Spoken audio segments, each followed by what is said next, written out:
Nothing is more central to the MAGA ideology than hypocrisy. The type of hypocrisy that allows Donald Trump to say that he is anti-war while starting wars instead of ending them. To say he's pro-life while cutting billions of dollars in Medicaid, stealing people's insurance away. To say that he's pro-family while his wife is never around.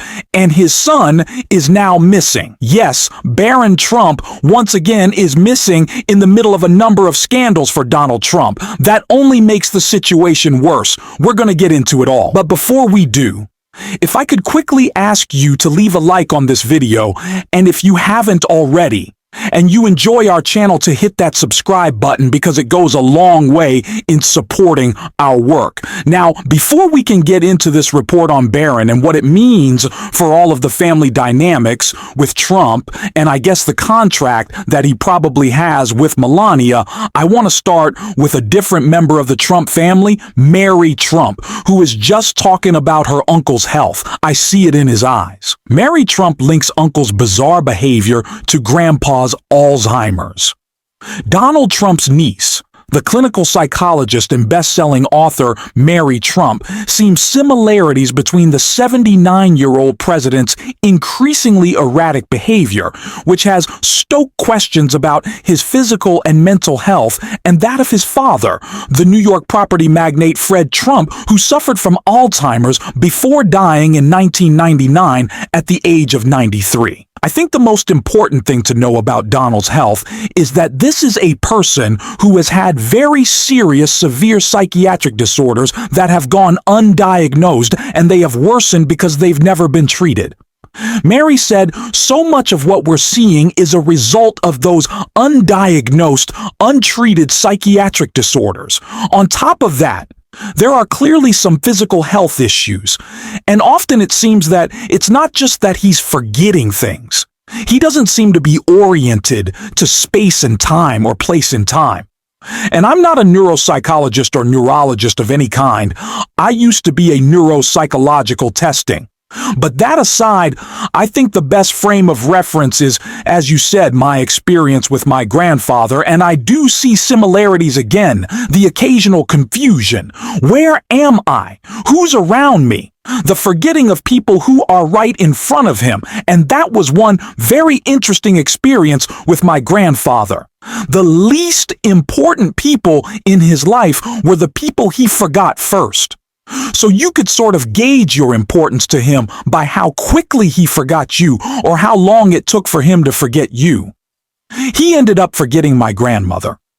He never forgot Donald.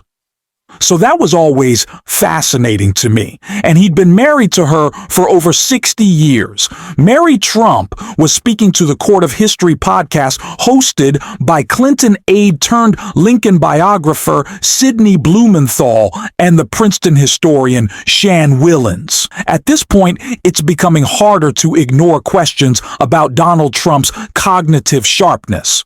While mainstream outlets haven't given this issue the spotlight it deserves, moments where Trump struggles publicly or tries to mask his appearance are raising concerns. And nothing makes him more uneasy than when those weaknesses are exposed, because his image relies so heavily on projecting strength. Alongside that, another recurring theme of his presidency has been financial self-interest. A pattern his family seems especially focused on right now. Before we get into the controversy surrounding Barron Trump, it's worth starting with what his sons have been doing in the crypto market, because it helps explain why Barron's situation has drawn attention. The Trump family just launched a brand new cryptocurrency. It is called WLFI. Lauren, how much has the Trump family itself accumulated of this? How much? Yeah, for World Liberty Financial and the Wall Street Journal says it's $5 billion. So this coin, WLFI, is currently the 33rd largest coin by market cap, about $6 billion worth, according to CoinGecko. The family holds about a quarter of the tokens out there. They can't sell them, but now that the token has launched on the public markets, we have a valuation for it.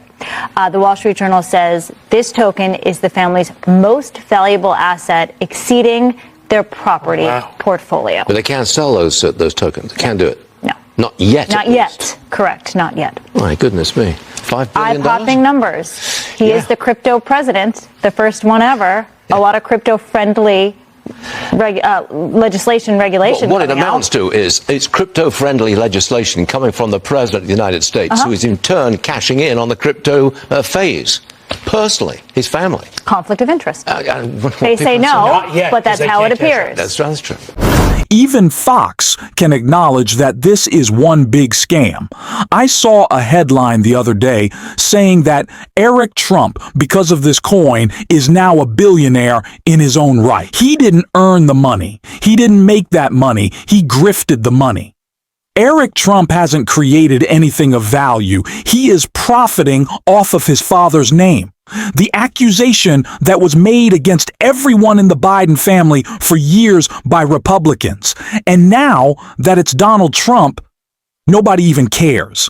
But this is not the only scandal happening within Donald Trump's family right now. We also see one at NYU. Barron Trump, MIA, for first week of classes at NYU. The president's mysterious teenage son was nowhere to be seen at the start of the school year. The president's ever elusive youngest son is once again nowhere to be found. Barron Trump, 19, was expected to return for his sophomore year at New York University's Stern School of Business in Manhattan on Tuesday. But according to multiple campus security guards, Barron has not shown up. One officer told the outlet he was advised that Barron is doing a semester at another NYU campus, declining to elaborate to protect the teen's privacy. The Daily Beast has reached out to NYU and the First Lady's office, which handles personal questions about the presidential family. Barron is a man of many mysteries and has rarely been seen by his father's side since his dad's January inauguration. Despite his towering height of 6'7", Barron often lies low.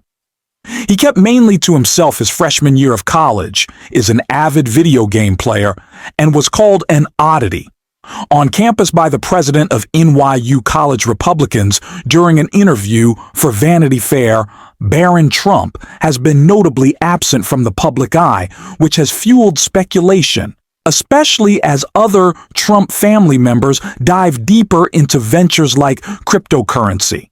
For the Trumps, business schemes often seem to take priority over policy. Think back a few months when, in the middle of a major international controversy, Donald Trump rolled out a new fragrance line. That's the pattern: branding and profit before governance. The Trump family has consistently focused on monetizing their political influence, often at the expense of the very supporters they claim to champion. This latest crypto push is just another way for Trump to project strength and control, even as cracks in his leadership become more visible. And while his own family may profit off his name, they don't necessarily seem eager to be by his side. At the same time, Trump is shifting his attention from New York towards cities like Chicago, trying to exaggerate crime issues to bolster his tough guy image. But leaders like Illinois Governor J.B. Pritzker have been pushing back.